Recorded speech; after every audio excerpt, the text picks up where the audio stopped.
J'espère que ça va. Je vous retrouve chez quelqu'un, avec quelqu'un. Qui est ce quelqu'un? Voyons donc. Une lion.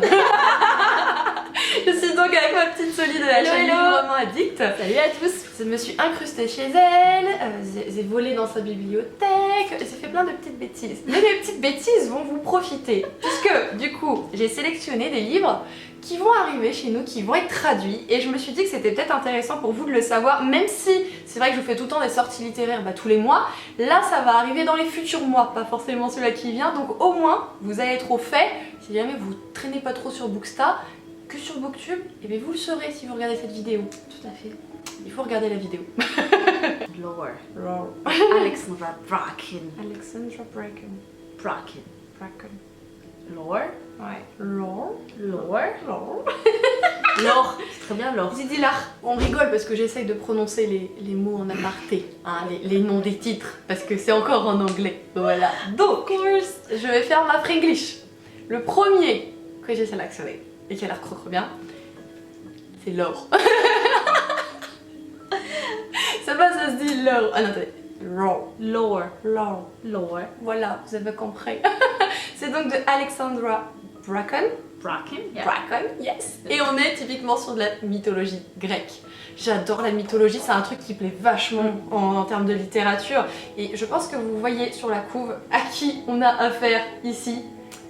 Si vous ne la reconnaissez pas, je peux plus rien pour vous, il faut juste s'intéresser à la mythologie grecque en fait. Là, il n'y a rien de plus. Bon, pour le coup, j'ai pas trop sollicité Soli parce qu'elle l'a pas lu encore. Non. Mais elle est missionnée pour le lire. Absolument. Toujours. C'est qui te l'a dit? C'est moi ou c'est Choupette? C'est Ali qui veut. C'est Ali, ouais. C'est ce que je sais pas si vous avez vu toutes nos vidéos avec notamment nos battles de pales. Eh ben, je sais pas si elle me l'a pas mis dans la battle de Pal, Laura. Tu crois? Elle m'a mis a Touch of Darkness, elle m'a pas mis Laura. Oh, je croyais qu'il était dedans. Je crois pas. Attends, je les ai mis. Ah, doute. Je vais aller sur ma chaîne et je vais regarder. Et non, elle me l'a pas mis. Elle l'a pas mis. Elle en a mis un autre avec de la mythologie grecque. J'ai dit des bêtises. Oui. Mais l'autre aussi, je voudrais bien qu'il soit traduit. Il va être traduit, Touch of Darkness. Oui, bon bah j'ai pas tout choisi du coup. J'en ai choisi 5, c'est déjà pas mal. Il va être traduit. Mon dieu. Donc ici, on est sur un pitch qui est super intéressant avec un espèce de jeu où en fait vous avez Zeus qui lance de temps en temps une espèce de saison justement vis-à-vis de ce jeu où les dieux sont envoyés sur Terre mais de manière totalement mortelle durant une semaine. Et en fait pendant cette semaine-là, leur descendance, eux, tout ce qu'ils veulent c'est récupérer leur pouvoir et surtout leur immortalité. Donc c'est une espèce de petite chasse entre la descendance et les dieux. Et ici on va donc suivre Laure qui est du coup une demoiselle un petit peu lambda, enfin elle fait partie de la descendance mais elle est un petit peu loin de tout ça, elle s'occupe pas trop de tout ça. Finalement elle a aussi ses parents qui ont été tués, elle essaye de survivre mais elle veut pas se venger, c'est pas forcément son truc. Sauf que justement lors d'une des saisons, elle ouvre sa porte et là, Athéna, mais que fais-tu là? Elle trouve du coup une certaine Athéna blessée et du coup il va y avoir un deal entre ces deux demoiselles qui fait que Laure va donc interférer dans cette saison de chasse. C'est ça. Ça va, j'ai bien dit parce que j'ai demandé à madame de tout me traduire avant. Du coup après je vous redis tout. Non mais c'est ça qui est intéressant parce qu'en plus le fait que Athéna ce soit la déesse de la sagesse mais de la guerre aussi. Ouais. Ça peut être hyper cool. Ça le vend, ça a un côté un peu Hunger Games mais version mythologique. Ah c'est pas faux. C'est pas faux. Alors je sais plus chez qui il va être traduit. Je crois pas qu'il a été encore annoncé en termes de maison d'édition celui-ci par contre. Je sais qu'il a été annoncé en termes de traduction mais pas de ME il me semble. T'as vu quelque chose toi? J'ai dû voir mais je me souviens plus et je veux pas dire de bêtises. On est des poissons rouges. On fait nous Dory, on a fait 3 fois le tour du bocal. Et on a oublié du coup. Non mais il y a tellement d'informations qui circulent sur toutes sortes de livres que déjà c'est bien qu'on ait retenu qu'il va être traduit. C'est le plus important. Ouais, non c'est bien. C'est chouette. Puis il est très très attendu celui-ci. Ah moi oui. Vive les personnes qui peuvent pas lire in English et qui attendent les traductions. Uno. Dos, ok. Oh, ça c'est facile chez qui ici. Oui, ça va. Le petit deuxième, il a été annoncé il y a 3-4 jours même pas. Cette semaine. Tout récent. Alors bon, la maison d'édition n'a pas fait les choses dans l'ordre. Ça c'est un fait. J'ai vu un petit sourire crispé là quand même. C'est vraiment dommage. Vous l'avez vu, hein, moi je l'ai vu. On revient en arrière et on le regarde. Mais c'est pas logique, il faut être logique un petit peu pour pas... Enfin, le pauvre lecteur. Ah oui. On va vous parler de celui-ci. Donc The Kiss of Deception de Mary E. Pearson. Alors, je sais pas comment on dit où c'est en anglais, mais enfin. Mary Pearson, Non. The Kiss of Deception. Ouais, c'est ça. The Remnant Chronicles. The Remnant Chronicles. C'est chaud. Et en fait, là, on est sur la trilogie qui se déroule bien avant la duologie de Dance of Fears. Et en fait, le souci, c'est que la Martinière Jeunesse a traduit Dance of Fears, qui spoil les tenants et les aboutissants de cette saga, en premier. Voilà, la logique n'est pas. Donc, soit vous n'avez pas encore lu Dance of Fears et ne lisez pas si vous voulez lire cette trilogie, soit comme moi vous l'avez lu, et bien vous laissez le truc un petit peu s'enterrer pour oublier les protagonistes, les machins. Moi je ne sais plus, donc je sais que je peux y aller. Et ça c'est plutôt chouette. La couverture qui va sortir en VF, elle est plutôt sympa, elle est dans le même ordre que Dance of Fears. C'est ça, ça n'a rien à voir. Par contre celle-ci était quand même canon, mais ouais ils ont respecté plutôt le style genre saga. Ouais. Avec Dance of Fears et comme ils font tous les Kelana dans le même genre, etc., etc. Donc ici, on va suivre une princesse et il y a beaucoup de coutumes dans ce royaume-ci et l'une d'elles, c'est qu'elle doit épouser le prince voisin. Sauf qu'elle ne veut pas épouser le prince voisin, donc elle va prendre, expression de vieux, ses clics et ses claques. Elle va donc se carapater avec notamment quelques petits documents, des petites choses intéressantes, voilà. Et ce qui va se passer, c'est qu'il y a deux personnes qui vont être missionnées pour la retrouver. Il y a le prince qu'elle est censée épouser qui va tenter de la retrouver, et un certain assassin. Sauf que le souci, c'est qu'elle ne sait pas qui est qui, et même nous, en tant que lecteurs, on ne sait pas qui est l'assassin et qui est le prince. Ouais. Voilà. Donc le risque de spoil, en fait, c'est qu'apparemment, dans Dance of Fears, on a une petite allusion, on a eu l'information de deux personnes qui seraient en couple, et qui, du coup, seraient les personnes qui sont dans cette trilogie. Dance of Thieves, ça se passe quand même après ça, donc logiquement, c'est dans le même univers, il va y avoir des répercussions et des conséquences. Mais moi, je m'en souviens pas, donc c'est cool. Je sais plus qui est avec qui. Très bien. C'est plutôt chouette. Wonderful. Voilà, celui-là. Oui, Wonderful. Wonderwall. J'ai surtout dit Wonderwall parce que je l'ai encore en tête, quoi. Oui, on n'arrête pas. Enfin, elle me gratte la chanson et moi je fais l'air.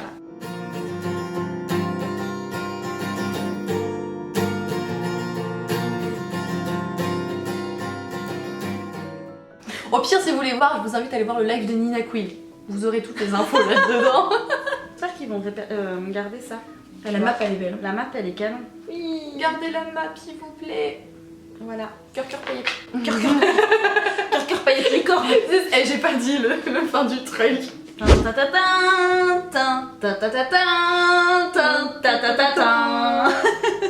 Maman, alors là c'est beau, mais là c'est beautiful. Je montre la jaquette de base qui va ressembler à la couverture qu'on va avoir en VF. Oui, il ne faut pas croire qu'on va voir ça. Non, les Français ils ont pas le droit à ça. Dis pas le droit. Oui, elle est jolie, vous avez le droit de dire elle est jolie. Ouais, elle reste jolie. Ça c'est au-dessus. Parce que madame elle a une édition spéciale de chez Blue. The Bookish Box. Les deux jackets de chez The Bookish Box. Avec notamment tous les dos en forme de château, puisqu'ici on est sur une réécriture du conte de La Belle et la Bête. Alors du coup c'est Curse So Dark and Lonely, qui va être traduit par Un sort si noir et éternel de Brigide Kemmerer. Oh, französisch, Kemmerer, c'est bien. Oui, on va prononcer à la française. Oui, ça me va très bien. Et en fait, la particularité de cette réinterprétation de conte, c'est que premièrement, la dite Belle, elle est au courant du truc. Elle sait qu'elle doit être amoureuse. Voilà, elle comprend très très vite la malédiction de quoi il retourne. Enfin, je veux dire, elle va pas passer toute la partie du premier tome à se demander pourquoi elle est là, quoi. C'est intéressant. Elle sera pas nièce du coup, puisqu'elle sait. Elle est hyper futée. C'est cool. Harper, son prénom, elle est génialissime. Moi je l'ai lu, c'est un gros coup de cœur. Elle a adoré Soli. Surtout qu'en plus, Harper, elle a cette particularité d'être handicapée. Elle a un handicap visible à cause d'une paralysie cérébrale. Cérébrale, c'est ça. Donc ça c'est intéressant parce que des personnages handicapés, on n'en voit pas tant que ça. Ouais, non, puis c'est bien amené, c'est amené avec ça. On pose les bonnes questions, on voit que Harper, elle est assez pudique par rapport à ça, même si elle est habituée au regard des gens par rapport à son handicap, voilà, et elle tombe dans un univers où les gens savent pas vraiment ce que c'est qu'un handicap, donc elle est obligée de l'expliquer. On n'arrête pas de lui dire mais tu es sûre que tu ne veux pas aller voir un médecin, tu es blessé, attends je vais t'aider, tu es blessé. Elle dit non mais en fait c'est normal les gars. C'est blessé à vie, voilà, y a plus rien à faire. Ouais non mais c'est vrai que dans un univers fantastique, t'as pas forcément des personnes malades. C'est pour ça que c'est hyper intéressant et je te disais là ce qui est bien dans la réécriture du conte de La Belle et la Bête, c'est qu'on s'arrête pas à la malédiction où la nana doit tomber amoureuse du prince pour le sauver. Et là on n'a pas un prince qui est transformé en bête directement. La malédiction n'est plus la même, exactement. C'est complètement changé Et il y a des conflits sociopolitiques de dingue, on a les rapports avec la noblesse et le peuple, on a les royaumes voisins, parce que le trône de Amberfold, donc c'est le royaume dans lequel on va évoluer, il est plus ou moins laissé à l'abandon, c'est ce que tout le monde pense, et donc du coup il y a des risques d'invasion, enfin c'est un truc, c'est génialissime quoi. Et surtout qu'on est sur une deadline, dans le sens où c'est la dernière fois où quelque chose est possible avant que finalement le prince n'existe plus. Voilà. Faire simple. Voilà, c'est ça. Donc on est sur la fin du bout de De la malédiction. C'est maintenant ou jamais. C'est maintenant ou jamais quoi. Et non, on a une héroïne qui est badass, qui est franchement qui prend des décisions qui sont assez logiques et cohérentes. Ouais. Et on peut se poser la question de savoir s'il y a un triangle amoureux, il y en a pas. Il n'y en a pas. Ça peut être ambigu, mais il y en a pas, et je trouve que c'est bien amené quand même. Et du coup ça va arriver chez Rajo en septembre. Le 7 ou le 9, je sais plus. Donc bientôt. Voilà. Normal qu'il clignote ton timer ou pas? Oui, c'est parce qu'on est arrivé à la moitié. Ok. Je me suis dit si ça s'arrête. Non, ne t'inquiète pas. Au pire, j'extendrai. J'étendrai le bras, j'extendrai. Moi je l'extends le bras mais ça marche pas. On va continuer avec un petit bébé qui me... Voilà, si je vous dis cœur, paillettes, licorne, fantaisie, vous terminez Orient. Pardon. Alors celui-ci je l'attendais comme le Messie et en fait De Saxus est arrivé avec ses grands chevaux, ils nous ont dit hé, on va vous le traduire. Il s'agit du coup de We Hunt the Flame de Hafsa Faizal. Bien. Qui va arriver du coup prochainement. Il est annoncé pour cet été si je dis pas de bêtises, il me semble que c'est ça. Ils l'ont annoncé? Oui ils l'ont annoncé. Ils l'ont annoncé. Non, lui c'est cet été. Lui c'est en août. Donc spoil sur le dernier. C'est au calme. Donc lui en août. Alors lui c'est à la rentrée littéraire. Ah ouais, je savais pas qu'il l'avait annoncé. Il me semble qu'il a été annoncé. Rentrée littéraire ou fin d'année. Il arrive, c'est sûr, il arrive en 2021, j'ai vu. Mais après ça fuit. Mais j'ai vu. C'est le premier tome d'une duologie, si jamais vous ne le connaissez pas. Et cœur sur celui-là. Et en fait, comme a dit Soli, c'est une espèce, alors on peut le penser comme ça, c'est comme une espèce de réécriture de Robin des Bois, avec des choses un petit peu différentes, mais on est dans ce genre-là, puisqu'on est avec une demoiselle qui est renommée le chasseur. On dit bien le chasseur. Ouais, très important. Voilà, il faut bien retenir ça, et en fait, elle chasse pour essayer d'entretenir le village, elle chasse pour manger. Sauf qu'elle chasse dans une forêt qui est très spéciale, cette forêt a tendance à vous faire perdre la tête, à vous rendre cinglé, enfin il y a des personnes qui meurent, etc., etc. Et à côté de ça, on va suivre un prince qui est dit le prince de la mort, son papa étant un méga tyran. Lui ne veut pas finalement payer les pots cassés de son père, donc il fait en sorte de faire tout ce qu'on lui demande, de tuer tout ce qu'on lui dit de tuer. Donc mieux vaut être sanguinaire, mais ne pas se faire taper sur les doigts par son papa. Et en fait, il y a un petit artefact qui va faire son apparition et qui permettrait justement à cette forêt de ne plus avoir ce comportement de rendre les gens fous et bien plus encore. Et en fait, vous avez une chasse à l'artefact entre le prince et le chasseur. Sauf que le prince, en plus petit bonus, il doit tuer le chasseur dans sa mission. Sauf qu'il ne sait pas que le chasseur est une chasseresse. Voilà. Chasseresse, chasseuse. Oui, bon. Une chasseresse. Oui. J'essaye de lui faire boire du café depuis ce matin, elle refuse, hein, mais... Vous avez compris l'idée. Un chasseur sans coronesse, voilà. Mais c'est un Enemies to Lovers, ouais, ça se vend comme un Robin des Bois à la sauce orientale avec ouais, vraiment ce côté magique qui est hyper bien développé avec la forêt qui s'étend et qui est en train de dévorer tout le monde, franchement c'est trop bien. Moi il me titille de foufou. Il est génial. Il me titille. Je me souviens le live où m'avait invité Soli, il fallait qu'on dise les livres qui souhaitaient être traduits. Quand j'ai vu qu'elle l'avait pris, j'ai fait mais non. Mais oui, parce que j'avais préparé la chose en créant un Google Doc en fait où les filles pourraient recenser tous les bouquins et j'avais fait une liste et j'avais mis un exemple sur ma ligne et j'avais mis We Hunt the Flame et elle m'a fait... Tu fais mais non mais quoi. Du coup je t'avais laissé Girl Step and Forward. Oui, j'avais fait gentil. celui-ci. D'ailleurs j'aimerais bien que ce soit traduit aussi. Ça serait cool. Un jour je vous ferai une vidéo avec ce bouquin genre il va être traduit, youhou. Victoire. C'est ça. Regardez. Thanks. Bon bah y a pas de surprise pour le dernier parce que moi je suis ce genre de fille qui vous enchaîne les trucs et qui vous montre pour se justifier que. Hein. Donc le dernier vous l'avez vu c'est celui-ci, donc c'est All the Stars and Teeth de Adeline Grace. Well done. Oui, j'essaye mais c'est pas évident, moi l'English bon, ça va. Et pareil, il va arriver chez De Saxus et il arrive cet été parce que là ils ont fait l'annonce officielle sur Insta et du moment qu'ils la font c'est banco. Faut prendre ça comme argent comptant du coup. Et là on est sur une petite histoire qui a l'air vraiment sympa, où vous avez notamment une demoiselle qui est Amora, descendante des personnes qui maîtrisent notamment la magie des âmes, puisque vous avez toutes sortes de magies à maîtriser, et elle, la particularité de sa famille, c'est la magie des âmes. Sauf qu'en fait, il faut le prouver, il faut montrer qu'on en est digne pour devenir le successeur en question. Il va y avoir une espèce de cérémonie ou d'épreuve où elle va devoir justement prouver sa valeur et sa magie, et ça va très mal se passer. Elle va donc se carapater, pour ne pas dire prendre ses clics et ses claques. Elle va fuir. Elle va fuir, et elle va tomber en fait Néné avec un certain pirate, et ils vont donc faire un deal. Lui il va essayer de l'aider à justement reconquérir la place qui est la sienne, et elle en échange, elle va l'aider justement à retrouver la magie qu'on lui a dérobée. Et on va suivre leurs aventures qui risquent d'être ponctuées de pas mal de créatures, de rencontres un petit peu particulières, etc. etc. Donc pour celui-ci, je suis très emballée. Je sais qu'il y a quelqu'un qui supporte pas les dents. Qui sait Il y en a beaucoup qui ne supportent pas les dents. J'avais un nom en tête mais il a fui. Mais il y en a qui... Ah, à cause du titre, Ah oui. Ah oui, j'avais pas pensé à ça. Parce que je me souviens quand on parlait de... Comment ça s'appelle? La marque des anges. Ouais. Il y en a qui étaient gênés à cause de ça. Et maintenant, enfin, pour le moment, il n'y a rien qui nous fait penser à ça dans le résumé.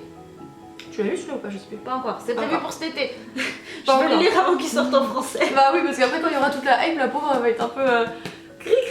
Mais il a l'air super intéressant. C'est un one shot si je dis pas de bêtises Non, il celui-ci. y a une suite. J'ai dit de bêtises, il y a une suite.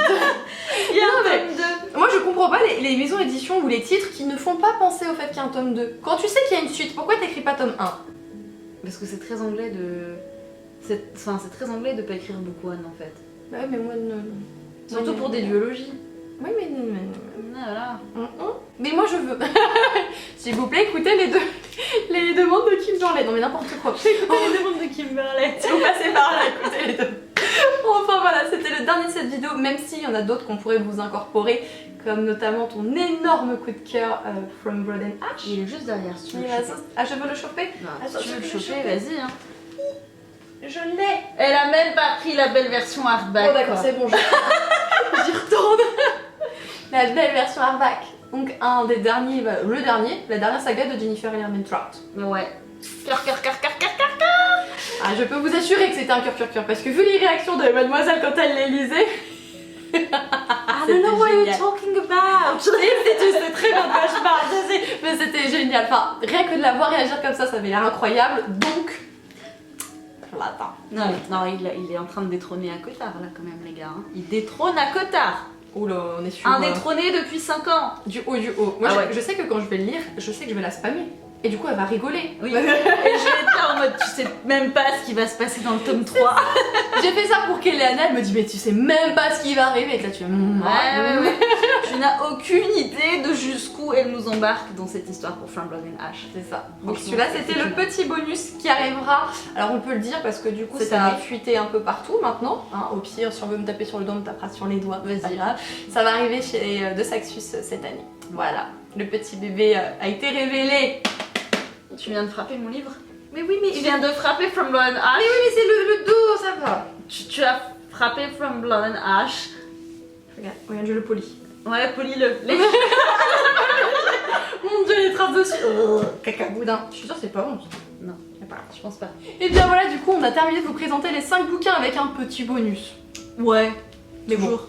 Mais tu sais, je suis trop fière en fait, j'ai réussi. Tu sais que mon objectif c'est à chaque fois de ne pas citer From Blood and Ash dans une de mes vidéos. C'est vrai? Mais je n'y arrive jamais, je suis toujours en train de le citer au moins 1 ou 2 fois par vidéo. Les gens ils doivent en avoir ras-le-bol. Eh ben, Mais on a réussi à le faire citer dans cette vidéo là. donc sur ma chaîne, chose qui n'est pas forcément citée chez moi, Voilà. donc maintenant Franchement, je suis trop fière. tout le monde est au fait. Je continue ma propagande. Elle arrive au taquet avec ses grands cheveux, Ouais. genre lisez, quand ça arrive, hein. Lisez. Ah purée. Vous êtes prévenus, hein, quand il sortira en français, il y aura déjà une lecture commune de prévu sur ma chaîne. Si jamais. Ça peut être super intéressant. De toute façon, je sais pas si vous prenez la peine de regarder ce que je mets en barre d'informations, mais dans chacune de mes barres d'informations, vous avez la chaîne de Sophie et Ali. C'est systématique, c'est dans Ouais. mon copier-coller quand je l'ai créé, donc n'hésitez pas à checker la chaîne de Mademoiselle C'est Soli, gentil. juste ici. Alias Librement Addict, qui avance à grands pas vers les 7000, mine de rien.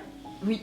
Ah oui. Oui. Oui. Donc faut pas hésiter. Faut pas hésiter à y aller. Bon, j'espère du coup que ce concept vous aura plu. C'était trop intéressant parce qu'à la base je voulais vous parler de livres que je souhaitais qu'elle ait traduits et en fait à chaque fois que j'en prenais un, il a été annoncé. Donc du coup je me suis dit on va changer le thème de la vidéo. Ouais. Voilà. C'est mieux comme ça. Mais n'hésitez pas du coup à aller checker notamment la chaîne de Soli parce qu'il se pourrait qu'il y ait aussi une vidéo à deux sur sa chaîne. Elle va être rigolote, on l'a pas encore filmée mais... Je pense que ça va être un peu plus drôle, moins factuel, même si là on est quand même assez détendu, y a aucun souci, mais sur le à mon avis, ouais, pas mal. Ah ouais, je vais aller chercher un foulard. Mon dieu. Ça vous donne une petite idée de ce qu'on va faire. C'est très ça va être sympa. Non mais oui, non, c'est le foulard il est là. Voilà. Je précise, tout va bien, tout va bien. Non mais voilà, j'arrête mes bêtises, je vous laisse des coups ici, on vous laisse des coups ici. On vous souhaite de très belles lectures et un grand merci d'avoir regardé cette vidéo. Oui. On vous fait des gros bisous. Plein de bisous les Kimichou. Bye bye.